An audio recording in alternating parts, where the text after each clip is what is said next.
Bonjour à tous et merci de nous rejoindre sur Canal 3 Bénin. Voici les titres de l'actualité. Au sommaire de ce 13h, les usagers du tronçon menant du carrefour Tankpe à Wetor dans la commune d'Abomey-Calavi éprouvent des difficultés pour circuler. La voie est dans un état de dégradation avancée. La situation est alarmante en saison des pluies. Les populations interpellent le maire et le pouvoir central. En économie, cette séance de sensibilisation des importateurs des véhicules d'occasion et des gestionnaires des parcs automobiles sur la réforme des factures normalisées. C'est une initiative des douanes béninoises et la Direction générale des impôts qui ont voulu mettre leurs partenaires au même titre d'information. Et dans ce 13h, on parlera du réseau francophone des régulateurs de l'énergie qui a organisé hier à Cotonou l'édition 2021 de son atelier thématique de travail. Le rendez-vous qui a mobilisé les membres de l'instance et des consommateurs des différentes associations vise à réfléchir sur les tarifs, la fourniture et la qualité de l'énergie électrique. Ce sont là les titres. Bonjour à tous, merci de toujours nous préférer. Pour vous informer, je vous le disais, dans la commune d'Abomey-Calavi, les usagers du tronçon menant du carrefour Tankpe à Wetor éprouvent d'énormes difficultés pour circuler. La voie est dans un état de dégradation très avancé et y traverser est devenu un parcours de combattants pour les populations. La situation est encore alarmante en saison des pluies. Le calvaire des riverains de la commune d'Abomey-Calavi, c'est un élément de la rédaction signée Narcisse Alossé. Le confort dans la circulation s'arrête ici pour ceux qui s'aventurent sur ce tronçon. La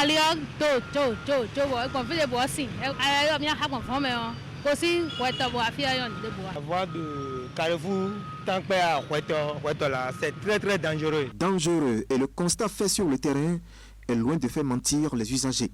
La voie est jonchée de nids de poules, soumettant usagers et riverains à des secousses avec des risques de chute si vous êtes motocycliste. Même hier, quelqu'un s'en est sorti avec une fracture au pied. C'est pas seulement accident. Vous voyez les difficultés qu'on a. Il n'y a pas de l'argent, mais les motos se gâtent à chaque fois. Et puis nous-mêmes, là, c'est pas bon pour notre santé. À chaque fois de tomber dans les trous routes là. Nos engins de problème, si tu es en voiture, c'est encore difficile. Selon les populations, le calvaire date de plusieurs décennies. Mais la situation s'amplifie en saison des pluies. Et tout part du carrefour Tankpe, où l'eau de pluie stagne et dresse son lit jusque dans les rues secondaires. Ce qui fait que ce tronçon a toujours de problème, c'est le manque de caniveaux. Nous avons déjà fait plusieurs travaux sur cette voie, mais on a un problème fondamental, c'est là où l'eau doit passer. L'eau n'a pas de voie pour passer, donc chaque fois qu'il pleut, c'est comme si on n'a rien fait. C'est ça qui crée tout ce qu'il y a comme désagrément dans cette zone. La population augmente et nous sommes de plus en plus nombreux à quitter la zone de Calavi, Tankpe et Wetor.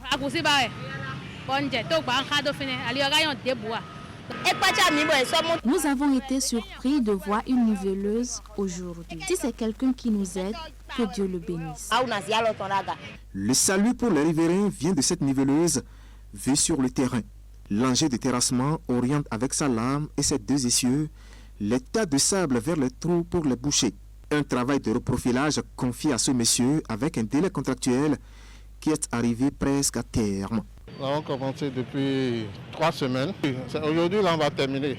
On espère que la dame météo nous soit favorable et ça va se passer. Au total, près de 22 mètres cubes de sable sont prévus pour l'exercice de balisage des trous sur ce tronçon carrefour Tankpe-Wetor, long d'environ 3 km.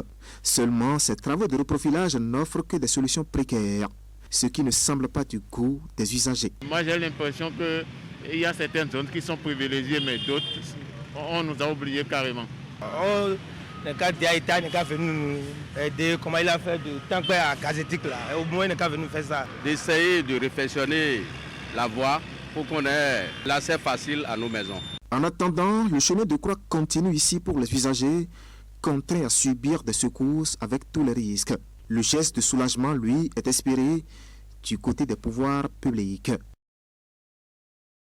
Toujours dans la commune d'Abomey-Calavi, département de l'Atlantique. Décidément, c'est la croix et la bannière pour les usagers du tronçon Carrefour Séminaire Parana-Huetor. Nid de poule par-ci, impraticabilité des voies par-là, faute des eaux stagnantes et qui dictent leur loi depuis quelques mois déjà. L'inaction des autorités communales est pointée du doigt. Teddy Goudalo, Moufid Sabohan sont les témoins des plaintes des contribuables de la commune d'Abomey-Calavi. Difficile pour les usagers du tronçon Carrefour Séminaire Parana dans la commune d'Abomey-Calavi de vaquer à leurs occupations. Pour cause, la présence de ce lac artificiel qui dérange leur quotidien depuis peu. La voie est inondée, impraticable. Je voulais partir tout droit, mais vu la profondeur de l'eau là, je ne pouvais pas m'aventurer sur ces terrains. C'est suite à la réalisation de cette clôture que l'eau s'est stagnée à ce niveau. La seule ruelle qui permet à l'eau de disparaître est encore barrée par une montagne de sable. Et parlant de clôture, une connaissance du propriétaire approché apporte sa version des faits en tant que riverain. Réaliser la clôture, c'est normal parce que le propriétaire a le droit de protéger au moins ses biens. Et donc, dire que c'est à cause de la clôture que l'eau est là, non. Même quand on n'avait pas fait la clôture, l'eau est toujours là. Donc on est là ici depuis des années, il y a toujours l'eau à cet endroit. C'est parce que c'est le terrain même qui le montre, qui est comme ça. La situation est la même ici aux alentours du marché Djadjo, en passant par le grand carrefour Huetor, qui dessert plusieurs zones de la localité. Des eaux stagnantes jonchées de boue, surtout en cette période de pluie. Bon, ça nous fatigue des fois. Tu peux prendre par ici pour aller à Gazodik, à Womé, Maria Glita, soit à Tokan. Tu peux aller à Togba, même à Ita aussi. Ce que je veux demander notre président actuel, Agbono, il n'a qu'à nous aider pour réparer la voie. Parce qu'on souffre trop sur la voie. Vous voyez que tout est gâté, non? Tout est gâté. Donc s'il peut nous aider, ça va nous faire plaisir. À ces difficultés s'ajoutent des nids de poules qui entravent la bonne circulation des personnes et des biens. Le mauvais état de la voie met à rude épreuve la santé des riverains et leurs moyens de déplacement. L'urgence de faire des travaux d'assainissement est donc soulignée.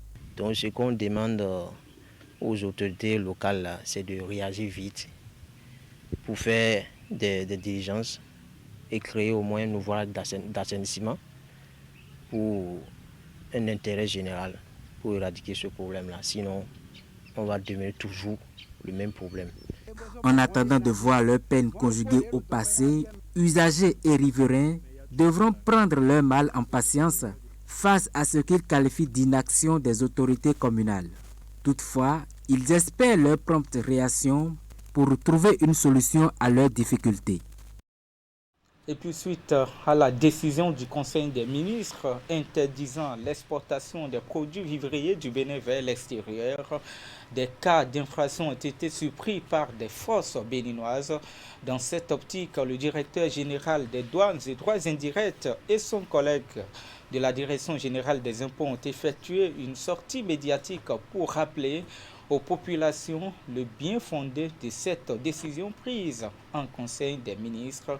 Écoutons ici et maintenant les deux patrons de l'administration des finances.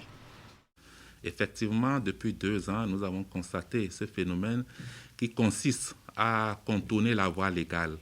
Et par voie légale, il faut entendre un opérateur qui a une marchandise qui se dirige vers les bureaux de douane en vue donc de l'accomplissement des formalités réglementaires.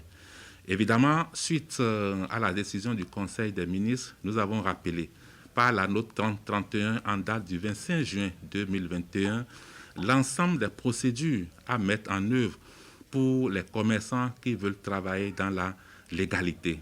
Et malheureusement, jusque-là, il y a certains qui continuent par tricher et c'est le lieu donc de rappeler l'article 451 qui prévoit non seulement les peines de privation de liberté pour ces commerçants indélicats, mais la confiscation de ces marchandises de fraude et même les moyens de fraude.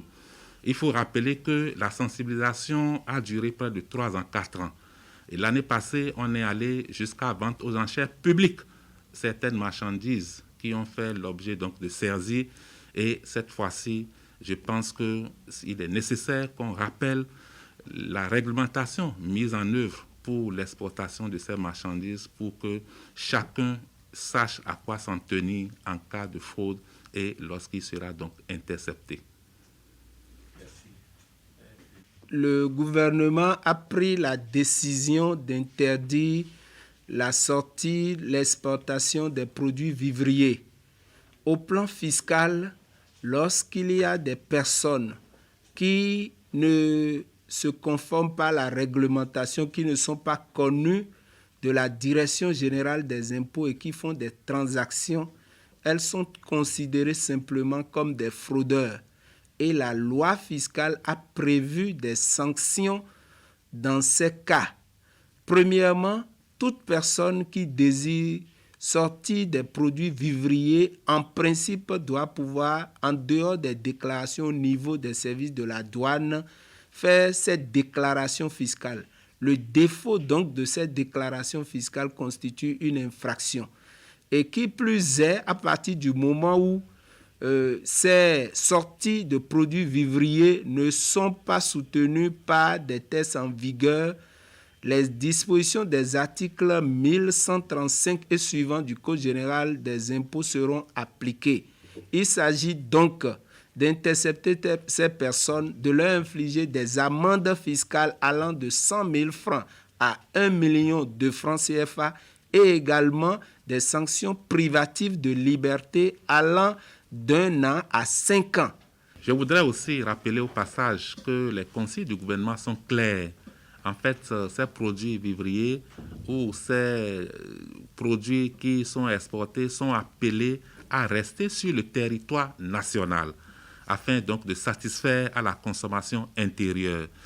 Et je rappelle au passage aussi à tous ceux qui veulent m'entendre que pour contraindre ces opérateurs indélicats à rester sur le territoire national, il y a des équipes de la DRED et même des équipes mixtes composées de l'administration des douanes et des autres corps qui ont commencé par circuler en vue donc d'appréhender ces marchandises qui cherchent donc par tous les moyens à échapper au contrôle et à échapper donc à l'application de la réglementation en vigueur. Et maintenant, on parle de cette séance de sensibilisation des importateurs, des véhicules d'occasion, mais aussi des gestionnaires de parcs automobiles sur les réformes des factures normalisées. C'est une initiative de la Direction générale des douanes et droits indirects et de la Direction générale des impôts qui ont voulu mettre leurs partenaires au même titre d'information. Je vous le disais dans le titre. La rencontre a eu lieu à la Direction générale des douanes sise à Cotonou. Ali Moumouni, Elvis Florent Tonocoin. Par rapport aux réformes liées aux factures normalisées, la Direction générale des impôts et les douanes béninoises sensibilisent les importateurs de véhicules d'occasion et les gestionnaires des parcs automobiles. C'est une séance de questions-réponses pour permettre à ces opérateurs économiques de lever leurs doutes sur la question et mieux comprendre le sujet. Nous devons travailler main dans la main pour, par rapport à nos réformes et pour l'épanouissement de tous les opérateurs économiques. Et aujourd'hui, je pense que les explications de ces cadres et lui-même ont permis quand même d'éclairer et de rappeler les biens fondés donc de ces réformes et de permettre à tout un chacun d'exercer ses activités en toute tranquillité.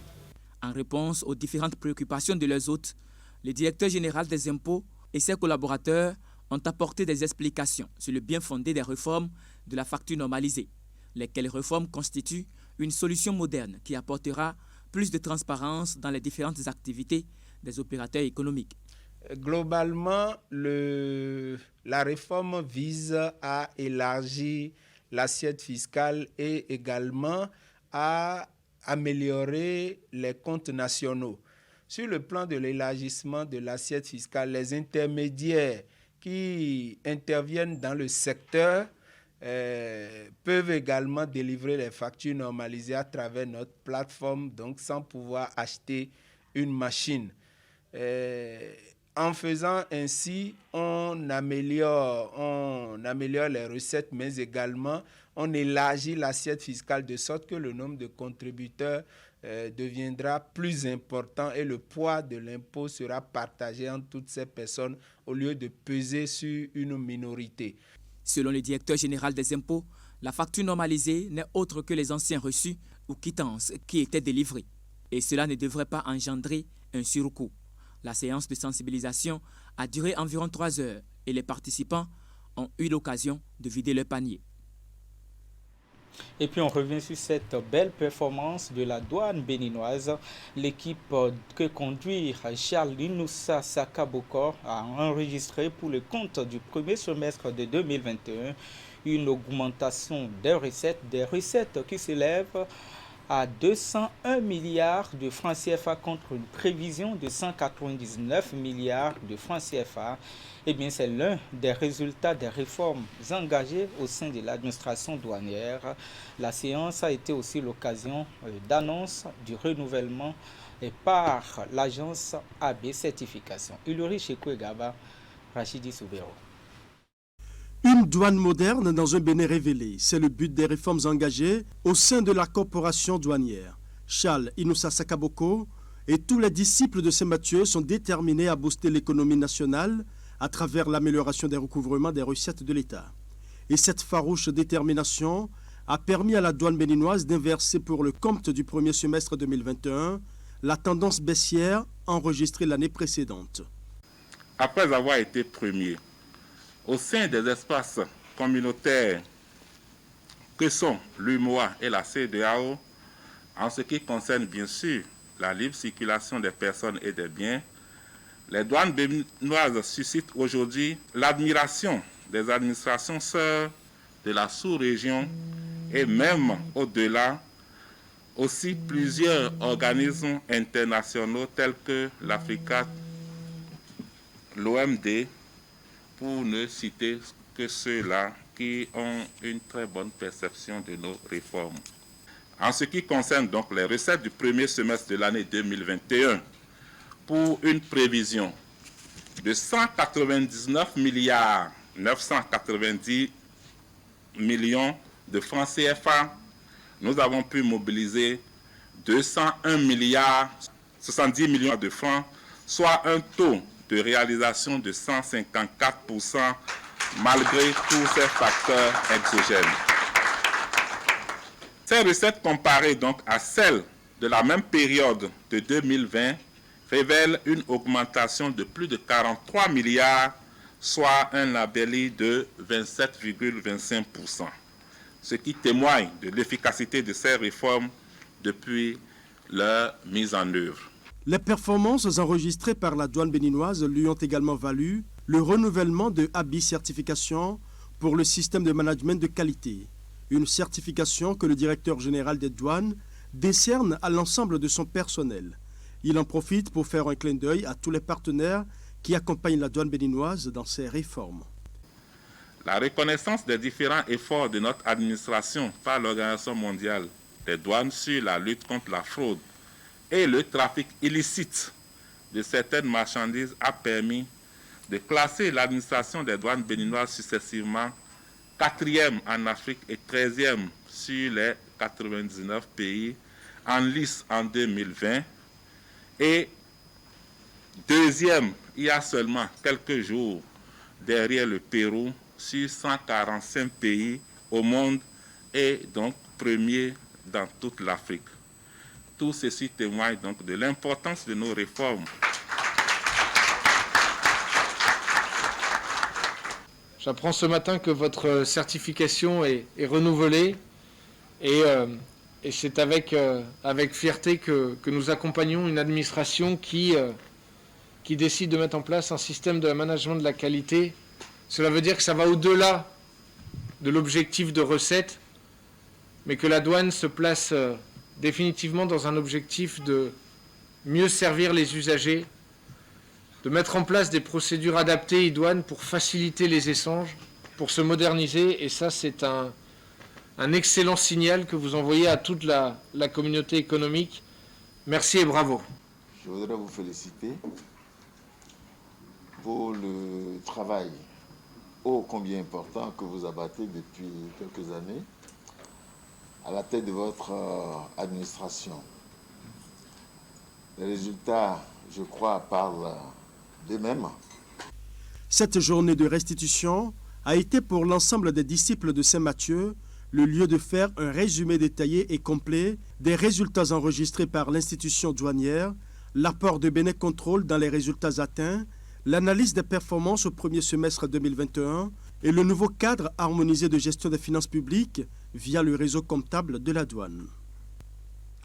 Les fils et filles de Wedeme Adja, ça c'est un mot sur la vie associative et politique de ce 13h. Les fils et filles de Wedeme Adja, un arrondissement de la commune de Lokossa, ont manifesté leur reconnaissance et gratitude envers le chef de l'État, Patrice Talon. C'était samedi. Une manière pour ces derniers de saluer l'ascension du député d'Akpès-Ossou au rang du deuxième vice-président de l'Assemblée nationale du Bénin, ainsi que la promotion sous le régime de Patrice Talon d'autres fils et filles de la localité. Géoffroy Messan, Florent Dou. Dakpès-Ossou, nouveau deuxième vice-président de l'Assemblée nationale du Bénin. L'information, telle une traînée de poudre, a envahi peu à peu la commune de Lokossa avant son officialisation. Dans son arrondissement natal, Wedeme Adja, c'est la joie et l'allégresse. Nous voudrions profiter de cette occasion pour présenter toutes nos félicitations à notre papa, notre oncle et notre frère, l'honorable Dakpès-Ossou. Les mérites du député Dakpès-Ossou ont été soulignés. Sa fidélité, sans faille au président Patrice Talon, depuis des lustres, a été martelée. C'est pour témoigner notre gratitude et notre reconnaissance envers notre Excellence, le président Patrice Talon. Cette ascension et promotion politique du député Dakpès-Ossou, sous la rupture, a démarré depuis le premier quinquennat du président Patrice Talon et se poursuit avec son second quinquennat. Un fait majeur pour toutes les forces vives présentes ici. Ce sont là des marques de considération qui ne peuvent laisser personne, surtout la jeunesse de marbre. C'est pourquoi, à l'occasion de cette cérémonie, nous tenons à lui exprimer notre gratitude et promettons d'être toujours à ses côtés pour l'exécution de son programme d'action et l'ensemble des projets qu'il a prévus pour la modernisation de notre cher arrondissement. Jeunes, femmes, sages et autres leaders d'opinion ont choisi ce rassemblement de la Maison des Jeunes de Wedeme Adja pour mettre en exergue les fils et filles de l'arrondissement promus sous le régime et en profiter pour encourager le chef de l'État dans la promotion des cadres et acteurs politiques de la cité. Notre arrondissement n'avait pas fini de jubiler pour la réalisation de la voie Lokossa-Wedeme Adja à Plahoué quand la bonne nouvelle de promotion de nos frères est tombée. Nous sommes honorés, fiers et adressons en cœur nos mots de félicitations à nos frères pour la confiance qu'ils inspirent au haut niveau. Félicitations à vous et merci aux bienfaiteurs de notre arrondissement.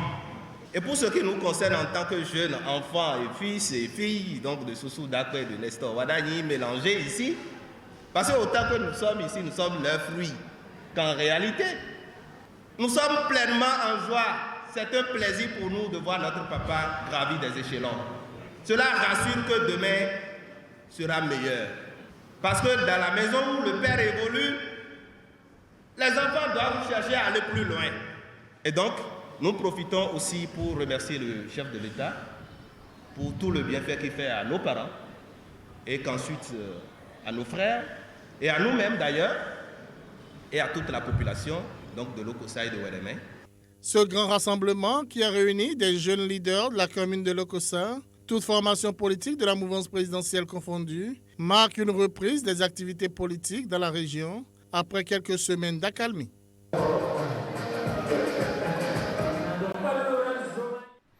Énergie, le réseau francophone des régulateurs de l'énergie électrique a organisé mardi à Cotonou l'édition 2021 de son atelier thématique de travail. Le rendez-vous qui a mobilisé les membres de l'instance à Cotonou et des consommateurs des différentes associations vise à réfléchir sur le tarif, la fourniture, mais aussi la qualité de l'énergie électrique. Ingrid et Dermoubavi.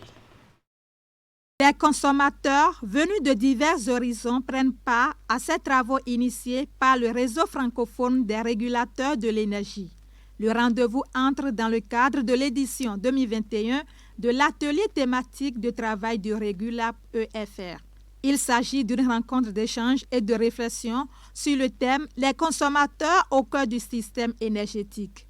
Notre souhait, c'est de faire en sorte pour que Régulae, la Commission européenne et l'Union africaine s'entendent pour que les consommateurs du Bénin se retrouvent dans ce qu'il vient de dire et que dans les prochains jours, le consommateur soit véritablement satisfait et que nos autorités tiennent compte de ce qui se fait à l'extérieur parce que vous ne pouvez pas être dans un réseau pareil et que dans votre pays, les consommateurs soient encore à la traîne. C'est ce que nous demandons et nous pensons que si l'information peut être vulgarisée et atteindre le dernier consommateur dans sa région, dans sa localité, je pense que ce serait une très bonne chose. Notre contribution à ce genre d'atelier, c'est de pouvoir relayer tout ce que nous aurons entendu ici pour que nos mandants puissent, disons, se convaincre de ce qu'il y a une démarche en route pour pouvoir intégrer les différentes forces et faire en sorte que l'énergie que nous utiliserons désormais soit de qualité et à moindre coût. Les échanges se déroulent aussi bien en présentiel qu'en ligne pour permettre aux participants des autres instances étrangères de Régula EFR qui n'ont pas pu effectuer le déplacement pour raison de Covid-19 d'apporter leur contribution. Pour le président de l'autorité de régulation de l'électricité du Bénin, cette rencontre est d'une importance capitale parce qu'elle permet à l'instance de renforcer sa collaboration et son partenariat avec les différentes associations de consommateurs pour un secteur plus viable. C'est dans ce cadre que s'inscrit votre participation à cette édition 2021 de l'atelier thématique de Régulae. Le sujet du jour est une problématique d'intérêt commun et cette rencontre est une plateforme technique d'approfondissement adaptée aux besoins spécifiques des pays membres du réseau. L'atelier de 2 jours est animé par des experts et spécialistes de grande réputation. Outre le thème principal, les communications portent également sur des thématiques telles que la définition et l'intégration des consommateurs, puis l'importance de l'accès à l'électricité pour le développement économique et durable. Et pour clore ce 13h, on parle de cette coupure de ruban lundi à Cotonou de l'Institut de beauté car c'est un centre spécialisé en beauté et remise en forme. La cérémonie s'est déroulée en présence d'un public séduit par la finesse du cadre, mais aussi par un équipement à la pointe de la technologie. Nagui Balagui.